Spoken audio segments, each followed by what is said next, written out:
Damiano Costa. This is Dr. Lance von Stade showing off my N95 mask that I was using to serve people in practice today. And not going to keep that on because it's hot and itchy. But excited to take this time with you. You are are you in Geneva right now, out in Italy? Yes, I am. Yep. And for those that don't know Damiano, he's a dear friend of mine. He is a chiropractor out in Italy.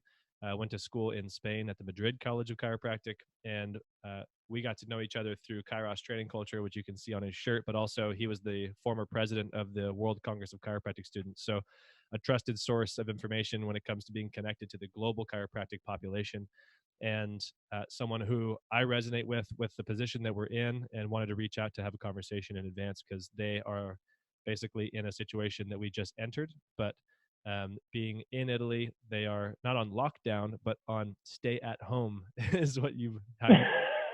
And we just in San Francisco, we were one of the first cities in the US to enter a shelter in place ordinance. So trying to get ahead of the curve, what you guys have been going through for a week, what needs are there? What have you noticed? What is the conversation?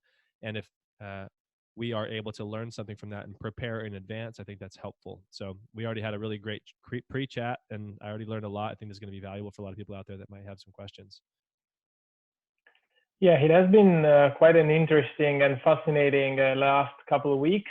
It all started about mid-February when we had the first confirmed case of a positive person with coronavirus in the north, up in close to Milan, in a small town. And honestly, I put myself first in this conversation, and the way I perceived the situation, I thought I underestimated it a little bit because I said, okay, it looks like it's a virus like a flu virus. It causes symptoms that are, compatible with the flu. So it's going to maybe hit hard, maybe on like vulnerable people, like old people with other comorbidities. It's just going to be like a big flu. We are making a big deal out of it. I don't think it's that much of a big deal. But after the first case, then slowly, but not that slowly, numbers start to grow. And as numbers started to grow, the hospitals started to, let us know that their intensive care, like the emergency intensive care, were filling up and loading up. So day by day, as of the beginning of March, we experienced different things, meaning one day they decided to close schools for university, everything, all like educational institutions closed for 2 weeks. Okay, that was one thing. The day after, they decided to close bars and restaurants at 6 p.m. because they don't want people to hang out in like closed places too close to each other for too long. And that was the second thing. And so on until one day they declared red zone the whole area of Lombardia, which is the region where Milan is and where the small town close to Milan is as well. So they closed that area. That means that nobody without like a permit can leave or enter that area. And that was the very first moment in my experience, in my, like the way I saw it, that it started to hit the wall saying like, okay, this is serious. Like if they're closing a whole region, which is basically the most productive and economically like developed region in Italy, it means it's something serious and we need to really be careful with this thing. And the problem was that the same night that they decided to lock down the whole region, basically there was a leak of information from the government. So people knew that they were going to close the whole thing 2 or 3 hours before they actually decided to do it. They actually signed the papers. So there was like a massive escape, like they were escaping all over Italy from that region. And that of course helped the virus to spread even more. And from there, the day after, decided that all Italy was red zone. They just said, okay, you know what? All Italy is red zone. Stay at your houses as long as you can, as much as you can. You can leave only to go and do like basic stuff, like going to groceries, go to the pharmacy.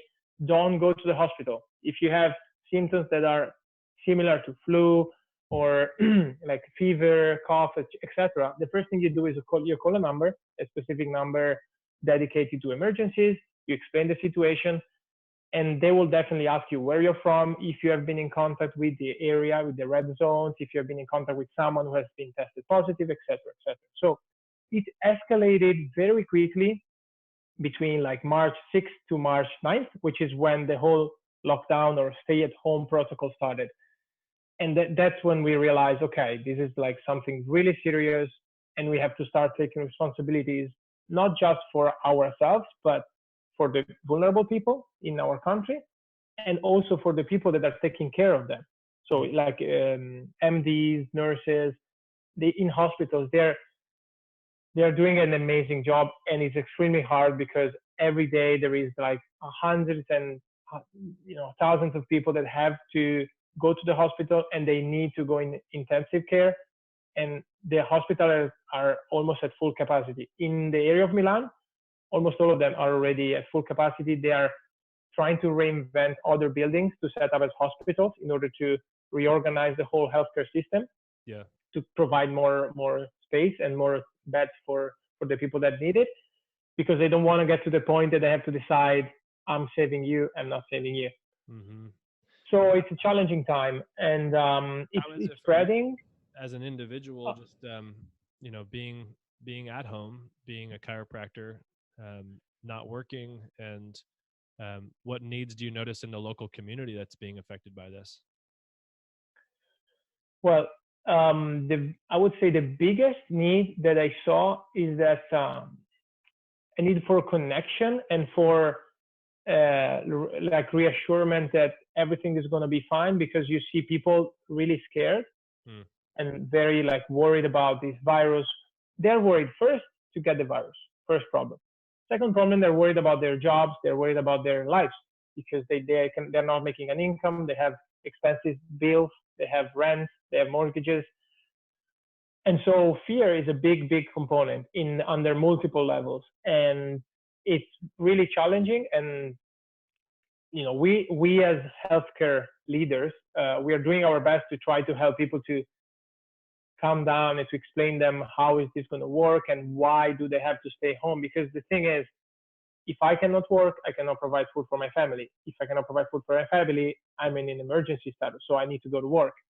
Now we need these people to understand that even if there is this necessity, there must be something that we can do together in order for them not to have to go to work, in order for them not to, help this virus to spread quicker and quicker. Mm-hmm.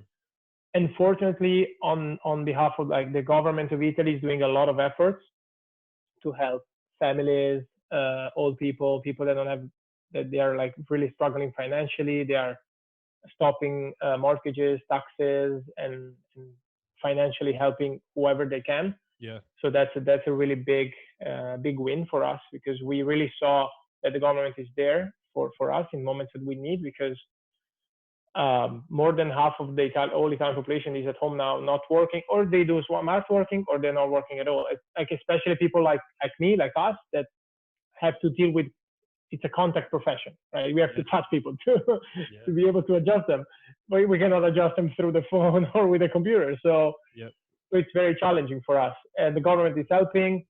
And I feel like ultimately it's a matter of taking responsibilities, not just for us, but for everybody else, and sacrifice a little bit to get through this all together. Because the sooner we understand the importance and the seriousness of this situation, the sooner we'll get out of it and we'll go back to our normal lives. Yeah. A couple things I've heard through what seems to be like a trustworthy source, Michael Osterholm, has kind of predicted this thing and how it's going. And hearing his words saying that the R naught of this is like 4 days, is like doubling every 4 days or something.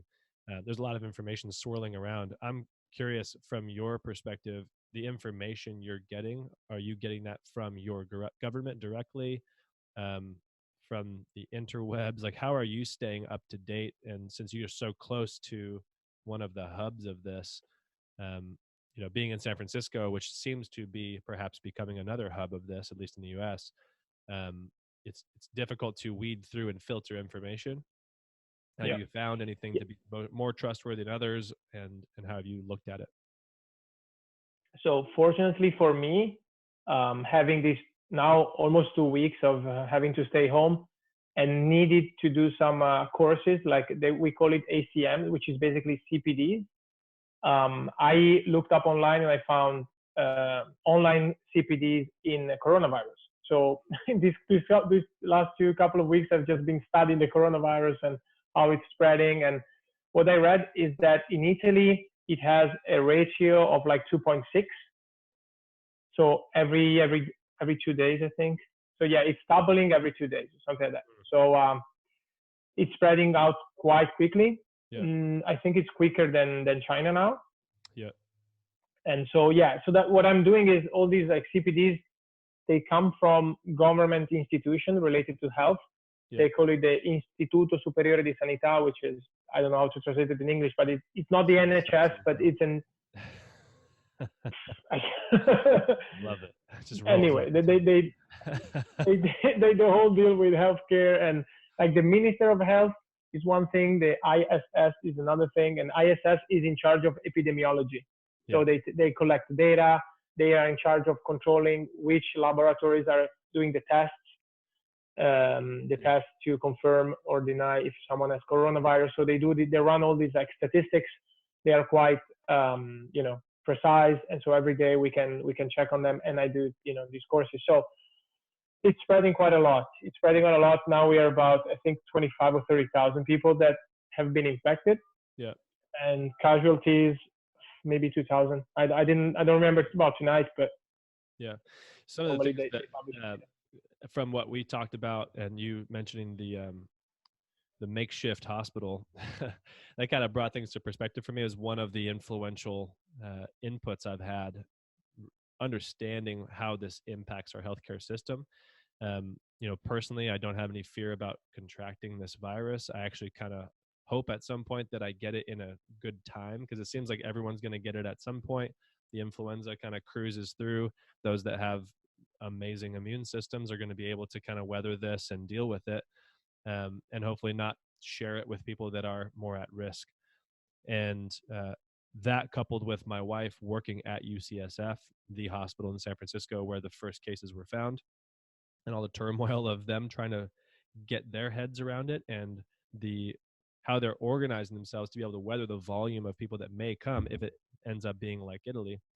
And it seems like the bottlenecking is the problem, and not so much that, we all need to avoid ever getting it. It's just that if we all get it at the same time, that the volume put on the hospital will be too much to where everyone who is most critical could get the care they need.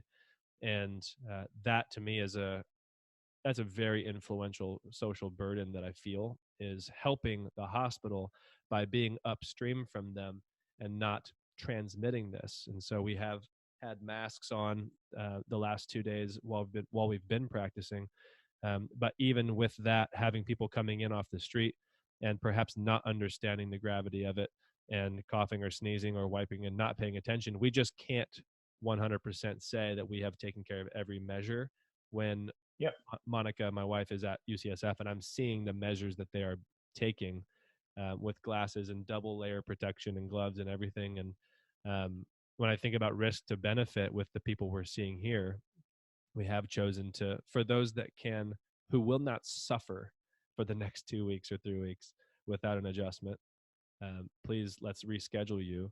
And those that are seriously suffering, like you cannot be at home and feel healthy and okay with this situation, then reach out to us. We'll have a conversation, and if it necessitates bringing them in, then we'll bring them in.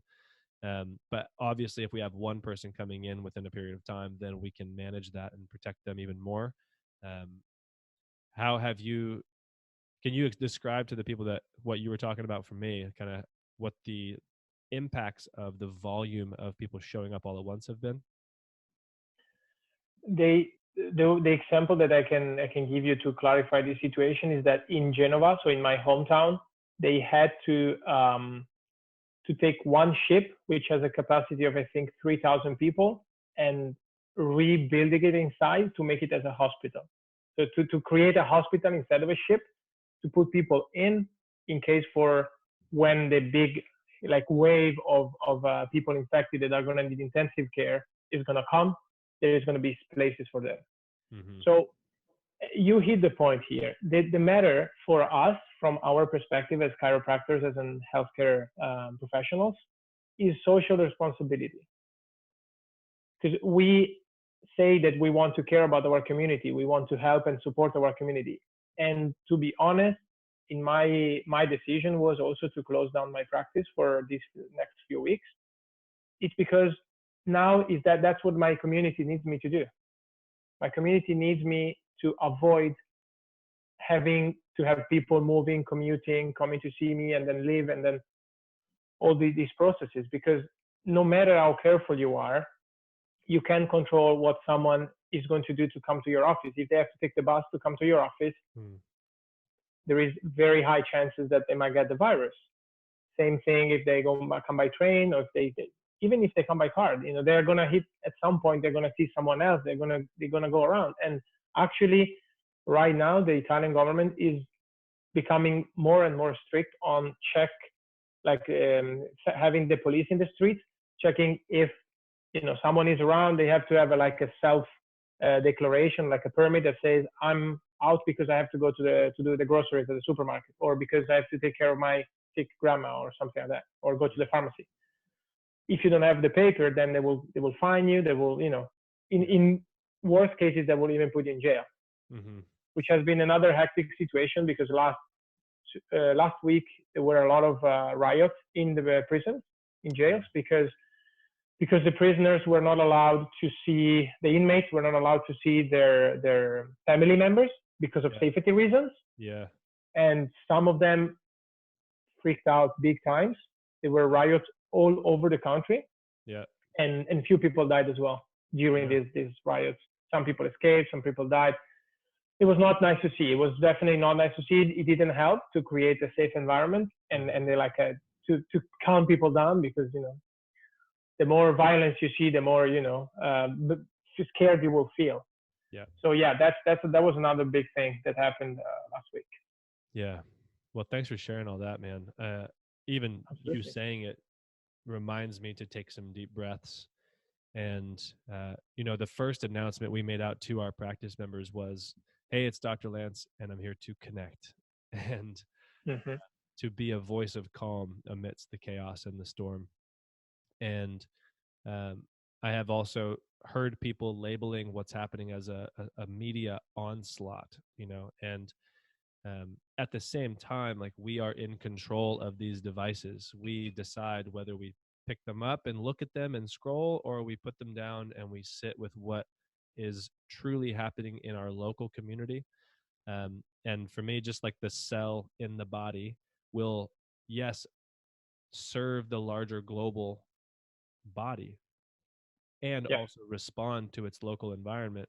I feel like holding the tension is our job right now, and listening to what information we can gather, trying to find some trustworthy sources that are speaking in a way that resonates with us, and also listening to the people that are around us and what they need.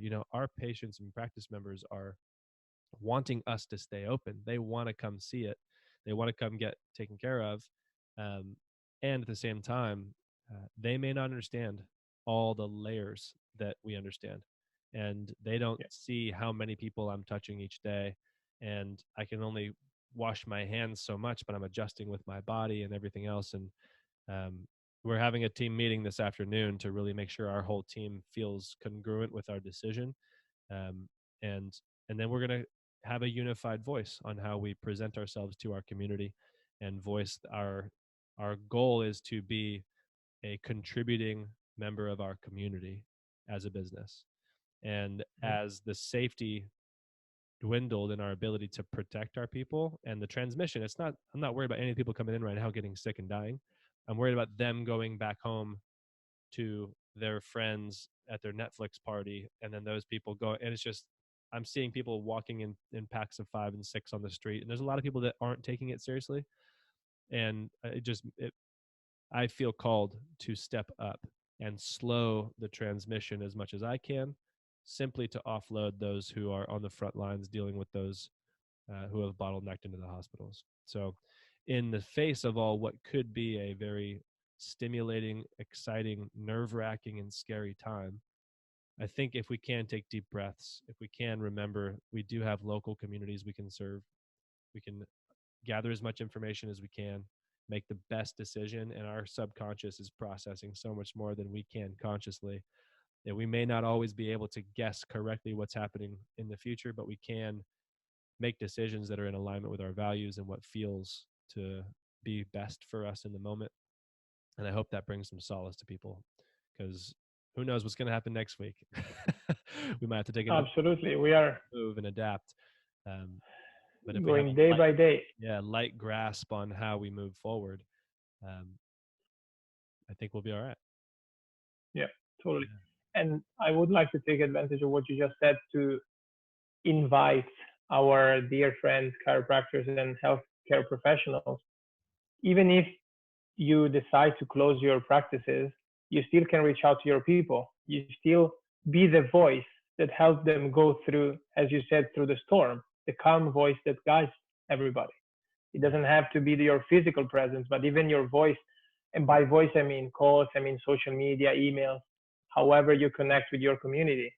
Do it. Do it because people need to hear that there is someone that is still holding on, sane, and not freaking out. Because there is nothing to freak out about. Mm-hmm. There is just a hectic situation we got ourselves into, in which we can stay calm because we understand what the situation is about. We understand how the virus works. We understand the physiology, the process of infection, etc., etc. We take decisions to protect the greater good, to protect our community, and we know how to express our knowledge and how to calm people down and saying it's going to be fine. Just relax, enjoy a few days at home, reconnect with your family, reconnect with your loved ones, clean up your house because that's what I had to do for the first week. I had to do a huge cleanup. Yeah. Take care of yourself. Do whatever you want. Try to find like a training routine. This is what I'm playing with this week. I've been playing with finding a training routine every day, dedicating like 1 hour in Mm-hmm. whatever training I feel like doing. Yeah. Meditating, writing, uh, do whatever. Read a book. There is a lot of books. There is plenty of books you can read, or Mm-hmm. try hobbies. Find your hobbies, and you have time now. You have time to do whatever you haven't had time to do in the past few years because you were a chiropractic student and then a chiropractor. So now you have like you hit the post button for like 3 weeks. You can do whatever you want. Learn to play an instrument, learn a new language, whatever. Just be creative. Yeah. And I will speak to the challenges that some people will have where, they were paycheck to paycheck, and now this can be an economic crisis even more so than a health crisis. And Yeah. Those that have kids that are at home now, and it's like, yeah, my kid's not going to let me read a book. That's not going to happen unless it's like Skippy Frisquito, the little bandito or whatever. But there is still opportunity for us, and I do hold space for our government to show up for us like yours has for you. There are things coming down the pipe as business owners, small business owners. We're going to have to get creative when it comes to getting small business loans or low APR credit cards or whatever to take care of our staff and our people. There's many layers to this. And if we always remember that we have our breath, and if we reconnect to the present moment, even though there are many decisions to be made, we can make one at a time and just check if it's in alignment with how we're feeling. So you've helped me true my compass in this situation, and I feel some comfort knowing you guys are basically a week ahead of us. And I do hope that our numbers here when it comes to this virus never reach anything close to Italy. And I'm also going to have a light grasp on that and hold space for, if it does, that I will be prepared and in a mindset where I can hold space for those in my local community and serve as I can. So anything And else? I'll be still here. And I'll be still here when numbers here will be doubled than your numbers anyway. So Yeah. just reach out and Yeah. and Yeah, I I'll think be it'll be here. nice to continue to have some conversations as we go through and just check-ins, just to keep people abreast with someone who's actually on the ground over there. And if anyone has any questions, feel free to, I don't even know where this video goes, so comment or send an email to us or reach out. We love you Yeah. all, hoping for the best, and we're all in this together. Take it easy. And wash your hands. Bye.